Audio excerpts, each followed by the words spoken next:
Travis Chappell is the host of Build Your Network, the top 25 business podcast. His mission is to help 1 million people cultivate genuine relationships in the right way. Build Your Network is the ultimate guide for aspiring professionals looking to grow their inner circle, increase their influence, and sharpen their relationships. Learn the best secrets on how to connect and build relationships with other professionals from guests like Ed Milet, John Lee Dumas, Aubrey Marcus, Elena Cardone, and more.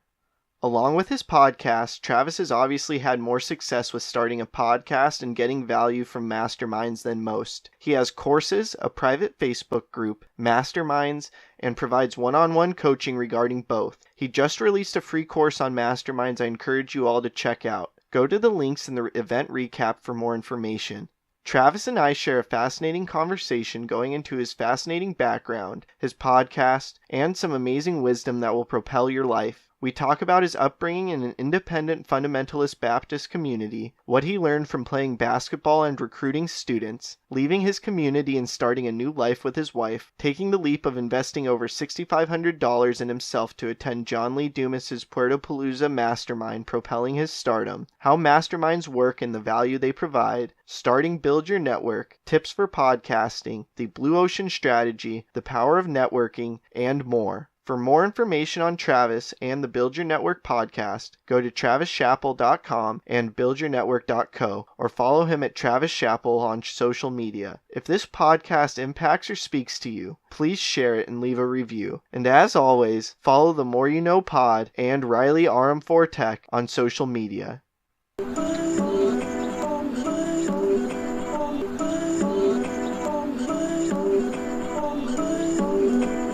Trying to make it all make sense. The More You Know podcast.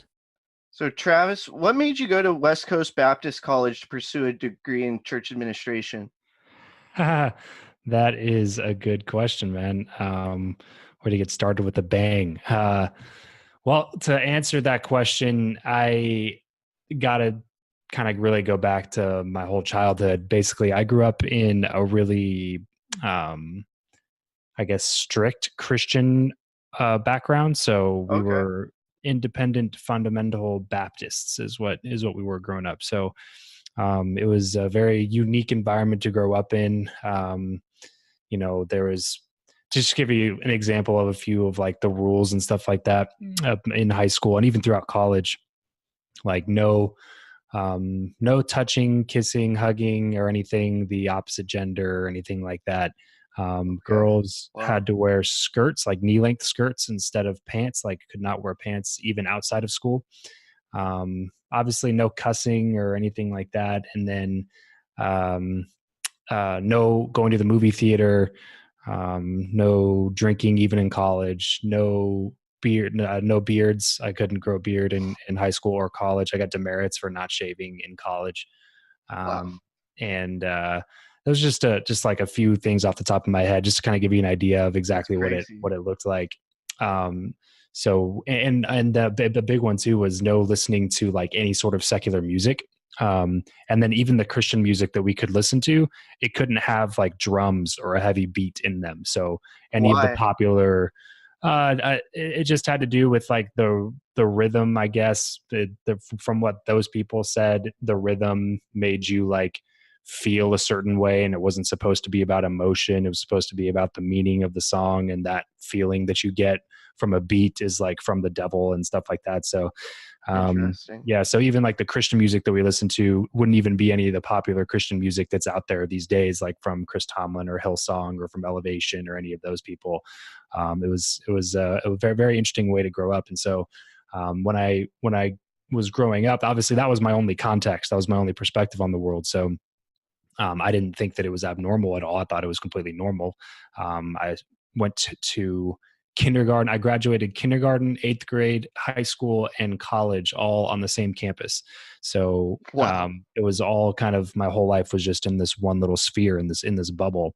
My friends were there. My social life was there. My sports were there. We did fine arts there. I went to school, went to church there, went to, soul winning there on Saturdays. So like 7 days a week at this one,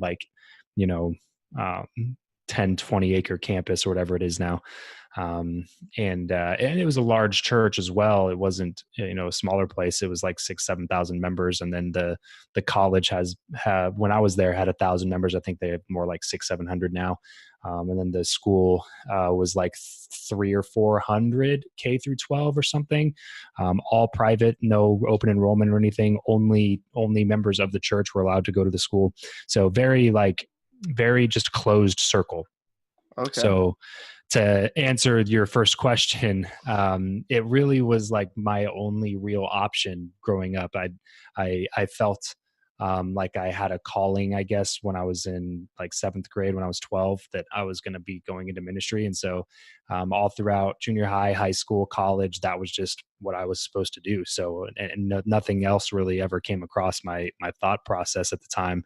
I always had a little bit of an entrepreneurial type of a spirit and a little bit of an itch that I had tried to, scratch throughout high school, even elementary school, selling stuff to kids and all that kind of stuff. And then coming into college, getting a sales job when I was in college before I was going out into ministry. But through all of that, I really just didn't really have a choice about it. It was more like this is what I decided to do in 7th grade. And if I waver from that, then I'm going back on my calling type thing. So it was never even another choice for me. So coming out of high school, the obvious choice was to just go directly into college for church ministries.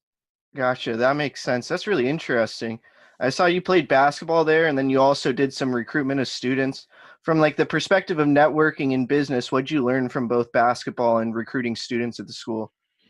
Yeah, I think any sport and really mastery of any craft or skill provides a lot of great insight into any business or entrepreneurial venture. Because when I was a kid, instead of being inside playing video games or whatever, I would be outside practicing left-handed layups and stuff like that. The same. So it helps. To me, having a skill like that you strive to master, just builds really good discipline and really good habits, and helps you to be able to live like a little bit more of a fulfilled life. Not I'm saying, honestly, I don't believe playing video games is bad. It's just that at the time, like that's what I preferred to do was That was just your thing. play basketball. So not to mention being in team sports specifically, it helps you like really work as a team. And then I practiced a lot. And so I would, work my way up to be the captain of the team, which helped me with leadership and continuity and bringing a team together, and even like coaching in there as well, trying to learn the plays and help other players learn the plays and different things like that. So, and then going into college, it was, every time I jumped up a level, I was never the most gifted athlete. I just worked really hard. So anytime I jumped up a level, I would be pretty bad when I first got up to that level. So coming out of elementary school into junior varsity, I was in 7th grade. I sucked. I sat the bench all year. And then 8th grade, I was like 6th man starter. And then 9th grade, I played JV and varsity and had 4 hours of basketball practice every day. But when I was on varsity, 9th grade, I sucked. I sat the bench all year. But then 10th grade, I started, and 11th and 12th grade, I started as well. Then coming into college, it was the same thing. My freshman year, we were the equivalent of like D3 NCAA. We played a lot of D3 NCAA teams like Whittier and Laverne and different teams like that. But okay, were you guys D3 or NAIA? We were actually, our actual division was NCCAA Division II. Okay. So National Christian College Association of Athletics, D2 is what we technically were. But there were only like 4 or 5 teams in our conference that we played in the actual season. So preseason, we would go play all of the other colleges that looked at us as kind of like a warm-up school, but we actually, would win a few of those games. And those were all against the SCIAC conference in Southern California for D3 NCAA. So that was about the level that we played on. So I jumped up into college. My freshman year, didn't play at all. Sophomore year, started getting some playing time, and then hurt my ankles again, which was just like a consistent thing for me. And then eventually junior year, ended up getting surgery. And then at that point, I was just like, you know what, I'm done with all this. So through all of that, though, it helps you a lot with working with a team, with learning leadership abilities and discipline, but also really helps mental toughness, like the ability to push past a point where you think your body's about to break and catch that second wind. Like those lessons, I think, are invaluable to take those lessons into life. So I think that playing sports in general, or mastering a craft, even if it's, piano, violin or something like that, like whatever it might be, I think that those are all very beneficial things to do, that are going to help you build better habits when you get out into life as well. And then what was the second thing you asked? You also recruited students? Yeah. So that was like really my first, I guess you could call it, foray into sales. Okay. Is really kind of where I figured out that I had a little bit of a knack for it, and that it was something that not everybody had a knack for, if that makes sense. So up to that point, I never had like a 9-to-5 or anything. I had my own landscaping business, and my buddy and I would run that business and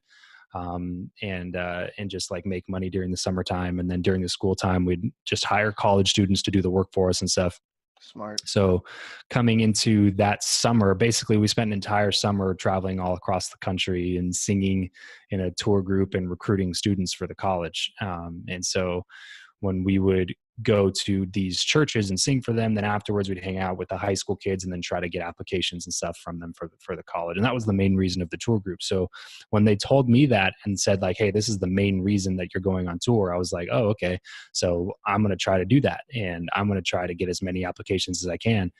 And I don't remember the exact numbers, but I basically that summer got more applications to the college than the other 4 guys in the group combined. And that was really when I started to realize like, I think I have like a little bit of a knack for this. Cause I would start hearing, the tour group leader that I was with was probably one of the 2 or 3 top recruiters in terms of tour group leaders of the whole college. And, when I would hear him talking without me like being in, like, he didn't know that I was listening. I wasn't like eavesdropping or anything, but he would just be having a conversation with somebody while I was talking to somebody else. And I'd be like hearing him say that, oh man, like, he's good. That was really good. That was a good thing to say. And then he would start having me try to talk to other people about how they could recruit better. And so I've just kind of started realizing that I had a little bit of a knack for it at that point.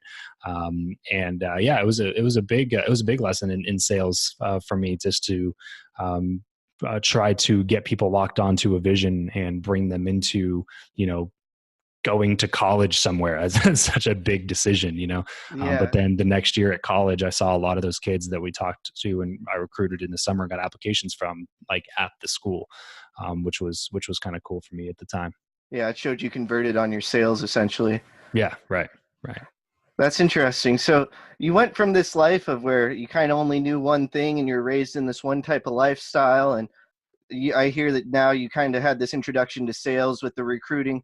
What made you break out and kind of start new things and start your own life? You have your beard now, everything like that. Yeah, that's a good question, man. It was a lot of time that went by. And it was a lot of reflection. It was like a 1.5-year process for me to really eventually like fully decide that I was not going to be in full-time ministry. And it was a difficult decision for me, like at the time, just because everybody in my life, like everybody that I knew, you know what I mean? Like not the majority of people, like literally everybody I knew was on that campus in some way, shape, or form. Like they were a high school buddy, they were a college buddy, they were a pastor, a youth pastor, a leader, an authority figure that I looked up to, that I respected, that I wanted to be like. All of those people thought that I was going to be in full-time ministry and wanted me to be in full-time ministry.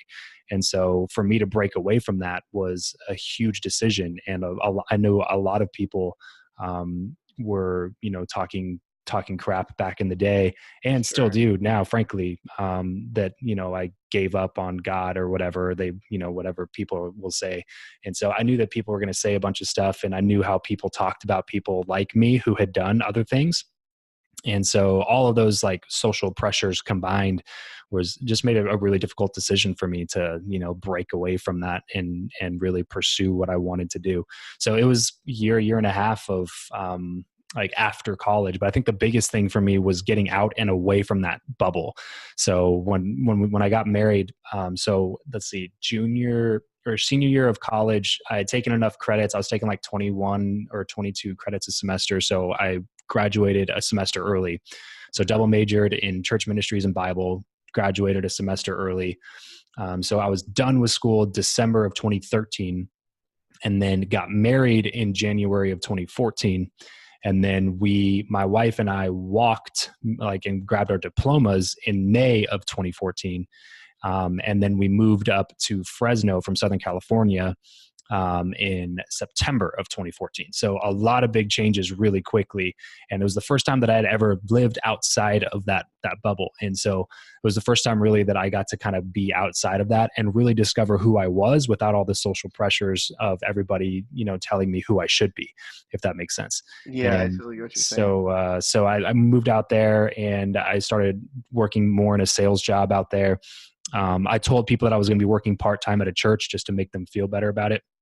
And I had intended to do that, but I could not, when I first moved there, it didn't work in my schedule for me to be able to do both of them. And so for like the first 4 or 5 weeks, it was like trying to be able to get back to the church. But by the time it ended up working out, I was like, you know what, I'm just going to be doing this just to, put other people's minds at ease. And I'm not going to be doing it because I want to do it. So I'm not going to do it. And then I jumped back into the door-to-door sales thing that I'd been doing in college and got recruited into an alarm company at the end of 2014. And then 2015 went full-fledged into sales and training and management. And that was my first ever six-figure year. Was 2015. I was 22, 23 or so. Wow. And so that's what you directly got into the door-to-door sales and the multi-level marketing type stuff. And then you kind of went in doing that continually till you got into podcasting and build your network. Yeah, more or less. The multi-level marketing, the network marketing thing, like it was always something that was intriguing to me, but it was never something that I actively pursued. There was probably one company that I actually pursued building, and we did pretty well with that. But that is actually what led me to the next door-to-door product that I eventually sold. I just liked in door-to-door that I had control over my income, not a team of 2,000 people that could be fickle and that could move to a different company and stuff. So I tended to stick more in the door-to-door realm instead of the network marketing realm. But there's a lot of great things about that industry, including putting me on to people like Jim Rohn and personal development legends and icons like that really helped me change my mindset back then, when I didn't really listen or when I didn't really read books or like do any of those other things. Gotcha. And so I saw something that you posted a while ago. And so in March of 2017, you're still into multi-level marketing and door-to-door sales, all of that stuff. And you were discussing John Lee Dumas. I saw you posted his journal. And you said, don't ever assume that you can't meet someone that you want to meet. Just sit down and figure out a way to make it happen. Then do whatever it takes to do that. And so I saw you went to PuertoPalooza. And I just wanted to hear what your process was heading into that and the aha moment you had to really commit to that. Yeah, so that is an attitude I've tried to adopt since that time. Like I said, I was starting from scratch. Everybody that's listening heard a little bit of my backstory and understands no, I was literally starting from scratch. Like I didn't have business school buddies. I didn't have rich friends with millionaire dads. Like I didn't hang out at the country clubs. Like I didn't have any of those things. I started from zero. The richest person that I knew at that time was making like 150, 200 grand a year. That was the richest, wealthiest person that I knew. And so, coming into this, I really had to figure this stuff out. Like I didn't have a place to start from and build on. I had to, start completely from scratch. So, when I started viewing things that way, instead of oh, I can't, and instead of looking at things like, oh, I can't, and changing it into how can I, doors started opening up a lot. And that's how it was with John Lee Dumas. And that's how it's been with a few of the other guests that have been on my show, quite a few of the other guests that have been on my show. Instead of me saying oh, that's impossible, I can't do that, I just start asking myself, okay, how can I make that happen? How can I actively pursue a path that's going to open up the doors that I want to open up? So coming into PuertoPalooza, I had one thing in mind, which basically was when I did door-to-door sales, I had done it for a couple of years, but the year that I made six figures and did the best that I had done up to that point was the year that I got around somebody who was making more than that, who was making more than I wanted to make in door-to-door sales, and got around that person and learned from them and studied them and got advice from them and mentorship from them, and then just did exactly what they said, a little bit with my own spin on it. But I'm not a person that tries to reinvent the wheel. If it's working for somebody else, it can work for me. So I basically just did whatever he told me to do, and then it went really well. So coming into podcasting, I was like, I know nothing about this space. I know nothing about online marketing. I know nothing about podcasting. I know nothing about equipment, audio. I know nothing about any of this stuff. So how am I going to get good at it, and how am I going to make money at it? I'll just get around people who are really good at it. So I went straight to the source of like the, father of business podcasting with John Lee Dumas, and just started following a lot of his content, consuming a lot of his content, took a couple free courses of his, and then was really looking for a way to get in touch with him because I knew that he didn't do one-on-one mentorship anymore. And so I saw that he opened up PuertoPalooza, and it was a 3-day mastermind with 5 people max that was gonna be at his house in Puerto Rico. And so when I saw that come across, the most I'd ever spent or invested into myself at that point was like $30 for an audiobook, right? Like I didn't go to events. Like I didn't buy courses. I didn't do any of that stuff.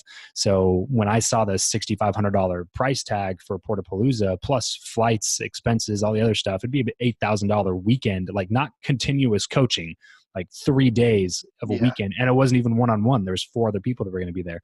But when I saw that, it was a huge mental shift for me to be okay with investing that kind of money into myself. And so I looked at the price tag and decided, you know what, I'm just going to make this happen. It took me like a week and a half, almost 2 weeks to make the decision. And I almost missed out on the opportunity because it almost filled up in the time that I was trying to make a decision. But I finally made the decision, dropped the money, and went out to Puerto Rico. And that was one of the best decisions I ever made. That's awesome. Could you kind of explain what happened there and what he taught you and everything? Yeah. So when I went out there, there was one big mindset shift that I had before I left. Excuse me. So when as soon as I made the purchase, right, a lot of money to me at the time, for sure, more Definitely. Than I'd ever invested into myself up to that period. Now it's been tens of thousands of dollars more since that point, but up to that point, it was the most I ever done, and it was a lot of money. So looking at that amount of money, my first initial thought, like right off the bat, was, how am I going to make this back? Like I better get some information from this guy that's going to like make this money back. So I had this mental shift before I left that said, you know what, if that's the attitude that you have coming into this, then you're probably not going to get that value. Like it's probably not going to come to you. You need to go into this trying to figure out how you can give, how you can add value. So even though you paid for this, think of a way that you can add some more value. And like what I wanted to come out of it was not just some knowledge. I wanted to come out of it with a real relationship with JLD.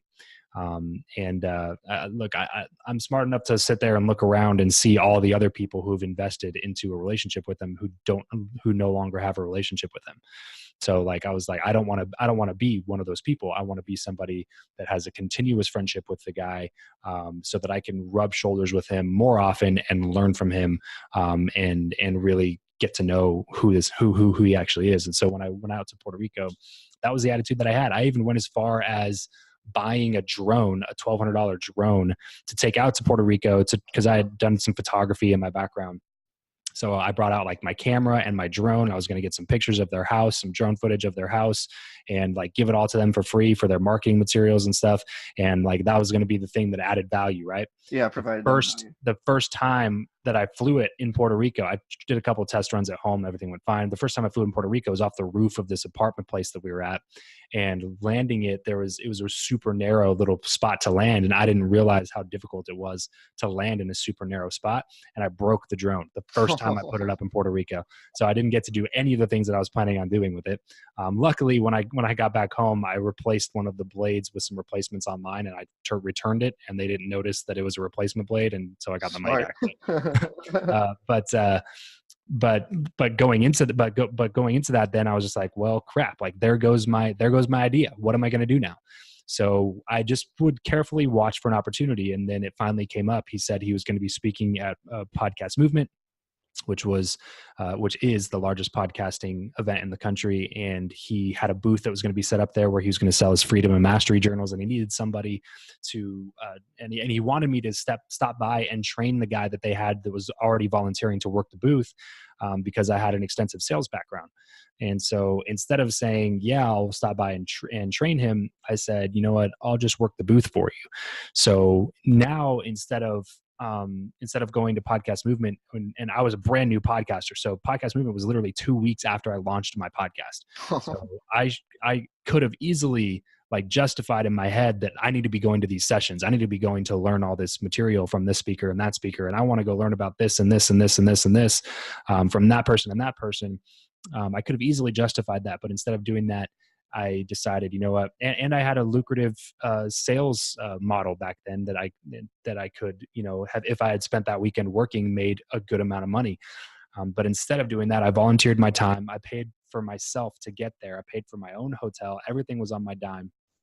And I stood in a booth for 8 hours a day for 3 days, like I was working a home show selling solar again, and volunteered my time. It went really well. He invited me to another event, and during those times, I got correspondence in between the events to make sure that, because I let them ship all their journals to my house, which saved them more money, and I would drive them to the events and paid for my own transportation again to the next event, my own hotel again for the next event, volunteered my time again for the next event.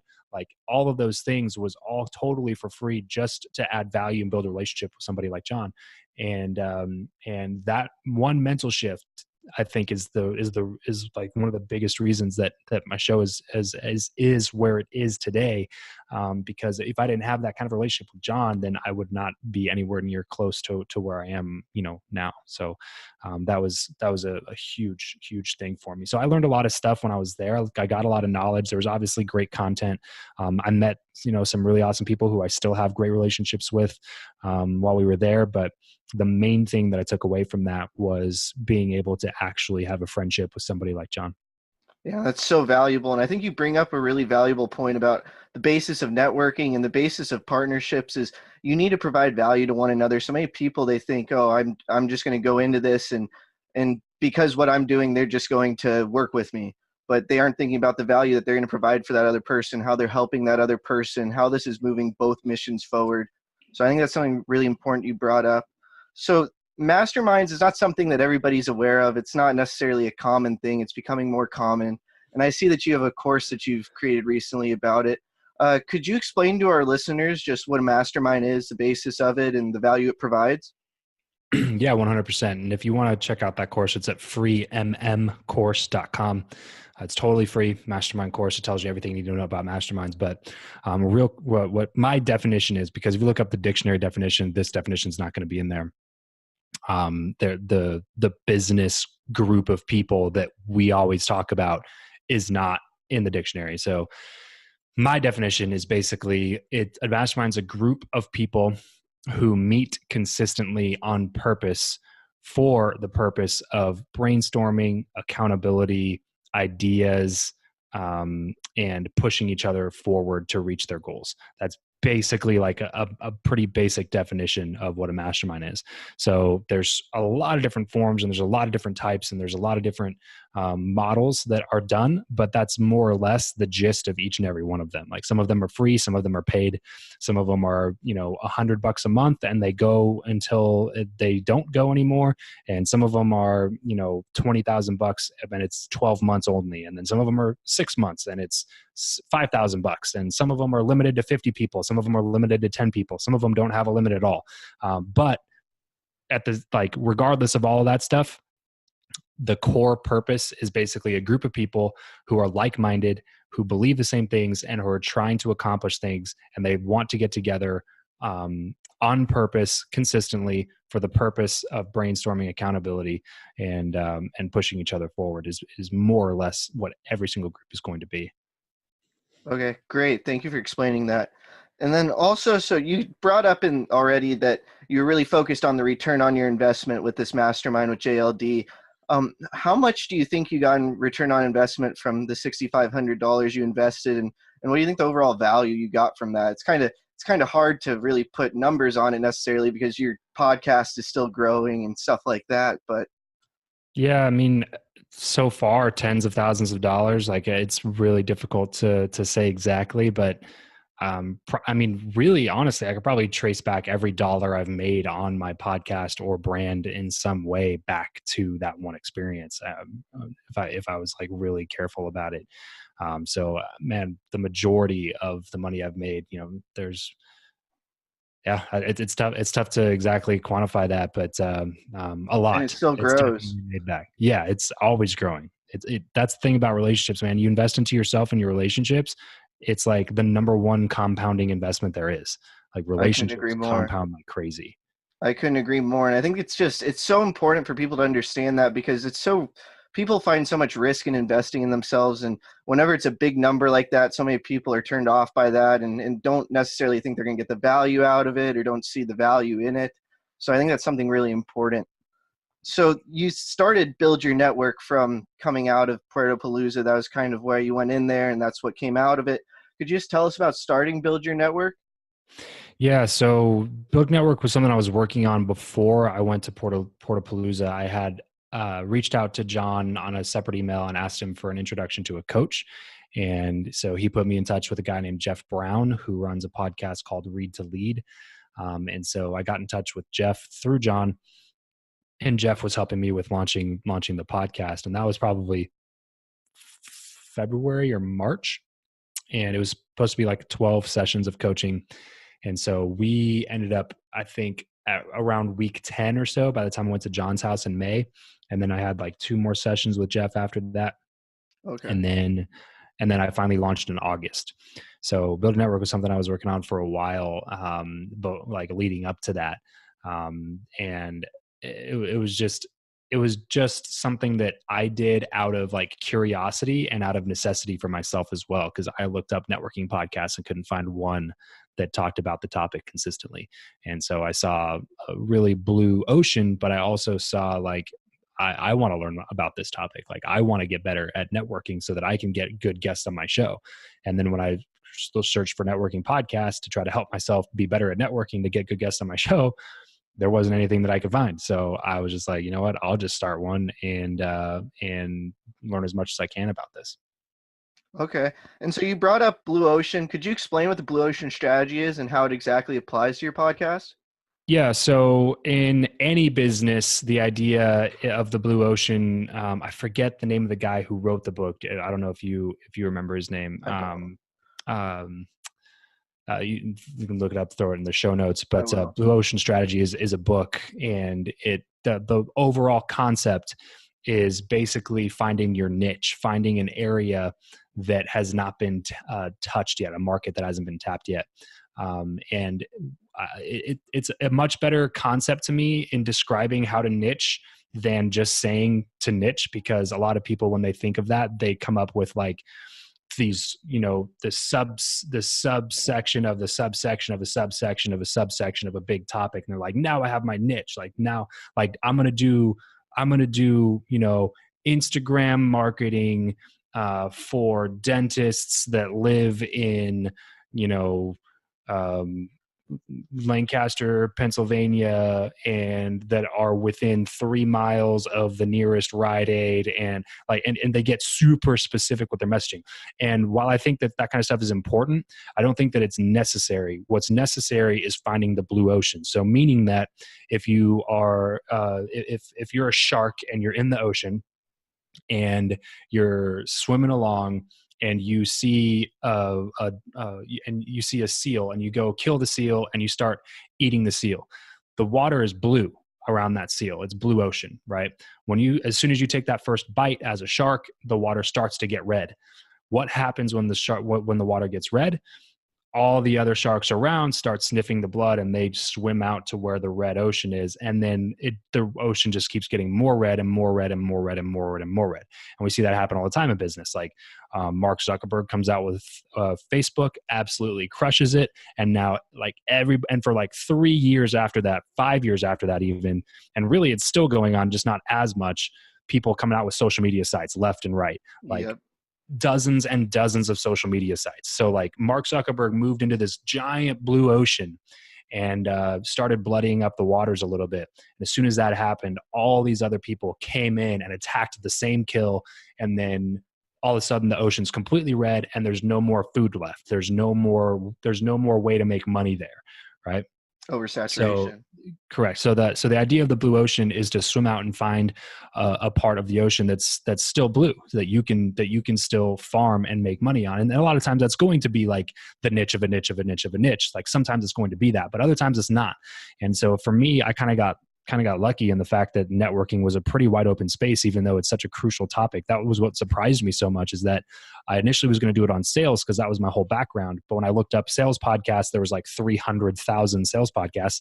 So I was like, well, that's probably not going to be a good thing. I'm not going to be able to stand out in that kind of noise. So I was like, what's something else that I want to do? And like I told you before, I was like, I attributed a lot of my success to the mentorship that I had and getting around people who were just way better than me at that kind of stuff. And then I would just learn exactly what they did. And then I did it. Like, it didn't seem that hard to me. So I was like, well, then I could do a podcast about networking. Like, networking is a super important topic. And then my immediate second thought was, there is no way there's not thousands and thousands of networking podcasts, just like there are sales podcasts. So I looked it up, and there wasn't. There's some shows that chat about it every once in a while, and almost every popular show has like one episode about it, but there was nobody that was just like tackling that topic completely by itself. And so that was a blue ocean. Like, it's a large topic, and it varies across different industries, but it's a blue ocean. Right. So I can go attack that blue ocean. So now that I'm there, if somebody else wants to come in and do another networking podcast, they might have to pick a section of the blue ocean, of the red ocean, to like make that blue again. So they might have to go networking for marketers, networking for actors or whatever. Like, they might need to attack a different part of it, because like I went to the blue ocean. Exactly. Yeah. 100%. That's fascinating. Thank you for explaining that. And so what was your biggest challenge starting the podcast? Oh man. Getting listeners. 100%. Yeah. I mean, and as a podcast host, like it's every time you have like a pretty good guest come on, and now at this point, I've been really blessed to have a lot of huge names on my show. And every time I have one come on, I'm like, this is the one that's it's going to triple my audience, like just by releasing this, and it just never happens. And so by the time I had like my third or fourth or fifth big name release, and it didn't do much to my numbers, I was like, man, this is a lot more difficult than I thought it was going to be. So yeah, that was probably has to be the biggest challenge for sure. Do you have any advice for building numbers? Yeah, I have a lot of advice for building numbers. Most of it I only share with my podcast coaching clients, but I'll give you a couple. Cool. I'll give you one like main thing that seems so obvious, but people forget about it. The way to build an audience is one person at a time.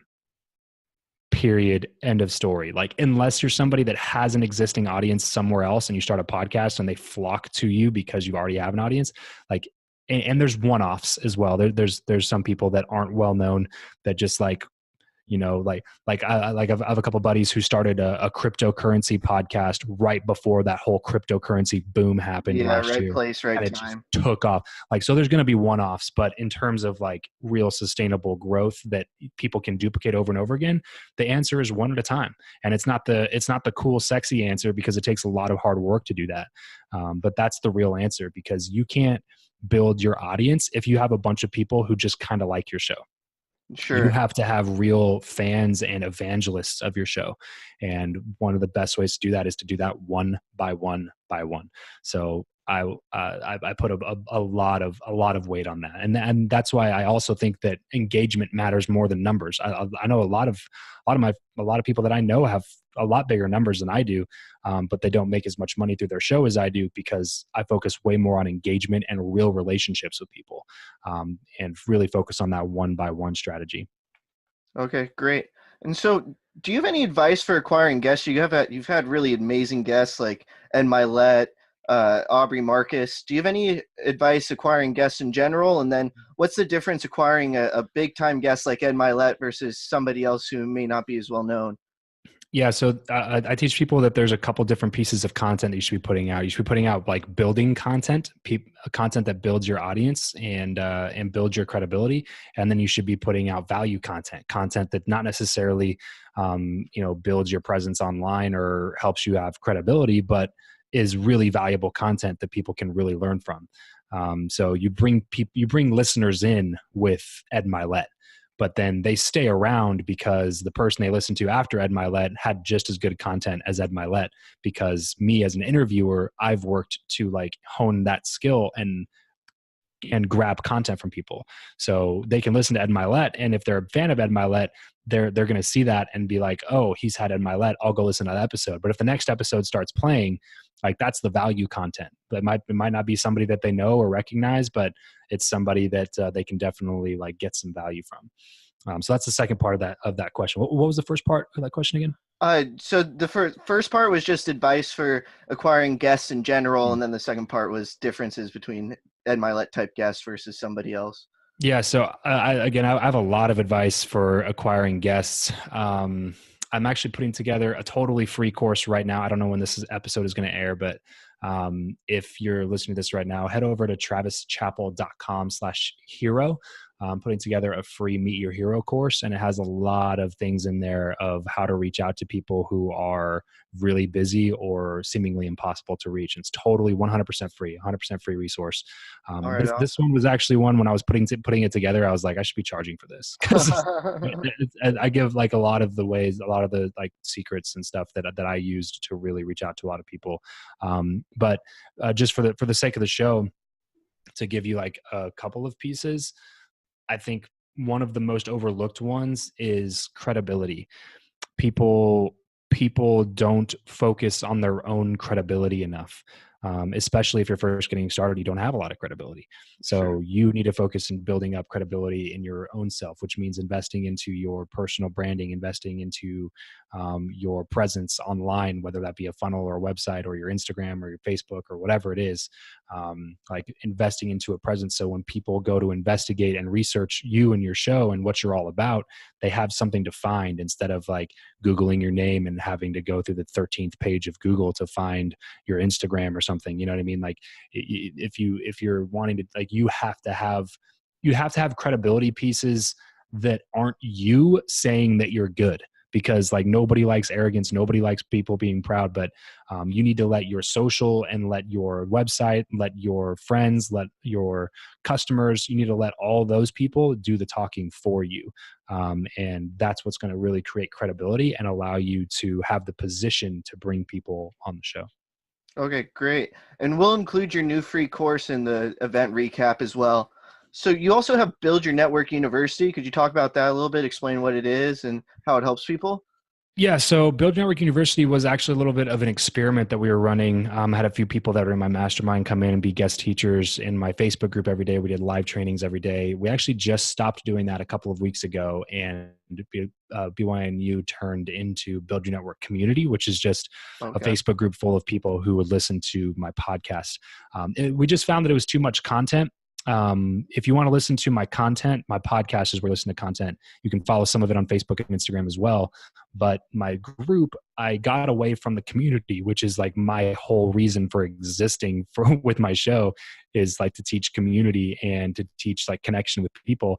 And I got way too focused on the content when we were doing this little experiment. So it was a good thing, and I enjoyed it, and all the other professors really enjoyed doing it as well. But in the end, I wanted to get back to more like, hey, this is the community for people to connect with each other, not a place to continuously consume huge amounts of content. Gotcha. And so you'd say go to your podcast. That'd be your main go-to to learn from what you're talking about with networking, anything that has to do with networks, masterminds, anything like that. Yeah, 100%. Yeah, I put out a lot of premium content on my podcast. It's what I spend the most of my time on. So that's definitely a good place to start. It's definitely worth listening to. I listened to the Ed Milet in an episode with Jack talking about challenges and stuff like that. Overcoming adversity is great. Definitely worth listening to. So you have a 5-minute rule that you try to live by. Could you explain that? Yeah, the 5-minute rule is basically saying if something is not going to matter in 5 years from now, then don't spend more than 5 minutes worrying about it right now. So this is something that I think a lot of people kind of go by this, but I picked it up from Caleb Maddox, a buddy of mine, who said that one time. And it's tough because when you're in the situation, like, it sucks and you just want to be pissed. But when you can, the ability to back out of a situation when it immediately happens and elongate your response time, has got to be at the top of your priority list of like something to get better at. So it's really hard because when you're in the moment, all you want to do is be pissed. Your emotions are taking over. So you have to be able to like jump in there and be like, does this make sense? So for instance, when the first time I ever posted about this, my wife and I were in New Zealand, and there was just like a series of unfortunate events that happened when we were over there. I had gotten a speeding ticket, and then we were staying at a hostel, and we realized that my wife had lost her wallet that had $500 cash in it for the trip.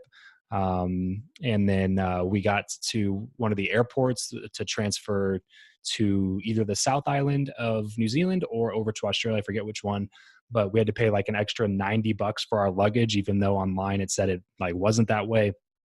So we were out with like all the stuff that we were paying for. And there was one or two other things that I can't remember off the top of my head that happened. We were out over $1,000 of like unexpected expenses while being overseas. Just a nightmare trip. Just like in a week, less than a week time. And I made that post because I remember thinking like the bottom line is, once you've figured out that you can't do anything about it, because obviously like if you lose your wallet, like go freaking look for it. Don't be an idiot. You know what I mean? Like, but once we figured out that like, man, this is gone. It was either stolen or we dropped it somewhere. It's gone. Once you figure that stuff out, you can't spend more than 5 minutes worrying about it, being upset about it, stressing about it, being pissed about it, because all it does is bring your negative energy, is bring your energy down and make you more negative. It makes you focus on negative things. And guess what? What you focus on, you get more of. So if you continue to focus on negativity, you're going to continue to produce negativity. And so when something like that happens and you realize that there's absolutely nothing you can do about it, just ask yourself, is this going to matter in 5 years from now? If it's not going to matter in 5 years from now, don't spend more than 5 minutes worrying about it. And take the 5 minutes. Like, that's my advice. Take the 5 minutes, get pissed. Like I was really upset that we lost that wallet, get upset for a couple of minutes, but calm down and then take 6 deep breaths. That is the magic number. 6. One deep breath is not proven to do anything for you. 6 deep breaths can actually physically change your state. So take 6 deep breaths and pause, think about it, think about what you're grateful for. Think about something positive. Think about, put on some music that makes you happy, put on a podcast or an audiobook, read something, like do something that's going to take you out of that funk immediately after you've spent a couple of minutes kind of venting about it. And then move on, because the bottom line is like, yeah, it sucked that we had that $1,000 gone, that we, couldn't get back, but we couldn't get it back. So why am I going to focus on it anymore? Like, why not shift my focus onto generating more income instead of being upset about losing money that we weren't supposed to lose? Like, it just doesn't make sense. And I think that's a huge principle to grasp and to start implementing. I agree. And the perspective is ultimately what's important, but I really like the point you bring up of taking the 5 minutes and be upset.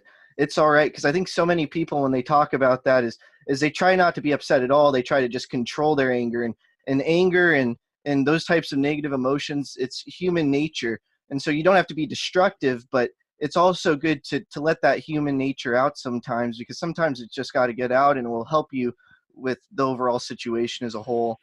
Yeah. Take the outlet, man. And what the one caveat I would say to that situation is, unless it's a problem with another person, yeah, then don't take that 5 minutes and be pissed at them, because you can ruin relationships like that. So like if you're dealing with a situation with your boss or your coworker or somebody that works for you or a roommate or a tenant or whatever, and you have the temptation to be in your emotions and like go off for 5 minutes, like don't do that, because that can really hurt a relationship. So be careful about stuff like that. But if it's something like I was talking about, losing a wallet, like be pissed, like have an outlet for that, and have an outlet later when you have a situation with a person, like vent to your significant other or talk to your dog about it when you get home or something. Like you can take the time, but don't don't ruin a relationship over something like that. That's a really great caveat, because that's something like you think about Steve Jobs, he was known for blowing up on people. And you also, Warren Buffett, he said how a relationship can just be destroyed in a matter of seconds, a matter of moments. So I think that's a really important caveat. So I have one more question before we finish this up. And I just wanted you, could you provide some insights on how to build powerful relationships that are win-win? So we talked about how you have to provide value both ways. And I think that's the essence of networking. So could you just explain that? Yeah, I think that you first should be focused on creating relationships that are a win, and not for you, but for the other person. So the win for you will come later. That's the bottom line with all this stuff. You just have to trust that like giving is going to be beneficial for you. That it's just a law, like reciprocity is a law of the universe. It's not necessarily just something that happens in our brain psychologically, although that is also true. But if you're always measuring stuff and you're only willing to do favors for people, if they're willing to do favors back, then that's not a good way to look at it either. So I think that the real way to create a lot of win-win situations is to focus on helping other people win first and not worrying about your own win. Doing things for others without the expectation of receiving anything in return is going to help you create many more win-win situations in the future. I agree with that. I think that's a really good point too, is looking at what value you can provide the other person, what win the other person can provide from what you provide, and then take it from there. Because that's when something amazing will happen. It'll get figured out in the end. For sure. So where can people find you? And is there anything else you want to talk about with our listeners, share with our listeners? No, man, I think we covered a lot today, man. That was a really great interview. Appreciate you having me on. The best way to connect with me, travischappell.com has everything. Those free courses. It has all my social links on there. It's just CHAPPELL. So travischappell.com. You can go over there and find out everything you want to know about me. And then if you want to specifically connect on a social platform, I spend probably most of my time on Instagram in the DMs. It goes down in the DMs, bro. So at Travis Chappell over on Instagram. So just at Travis Chappell on Instagram. But you can find everything at travischappell.com. All right, great. Thanks so much, Travis. It was so much fun. I'm really grateful for you hopping on. Yeah, Riley, appreciate you having me on, man. Thank you so much for listening to my interview with Travis Chappell of Build Your Network.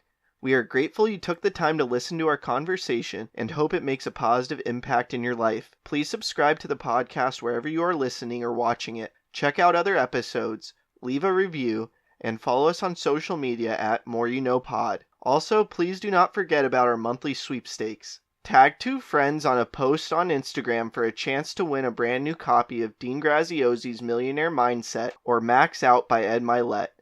Retweet a clip with hashtag themooreyouknow and new podcast from our Twitter for a chance to win a signed copy of my upcoming book, The More You Know, coming this fall. And lastly, like us or share a clip on Facebook for a chance to win a book that I have read that highly inspired me, signed by me with an inspirational message. Again, thank you so much for listening as we propel with podcasting through The More You Know.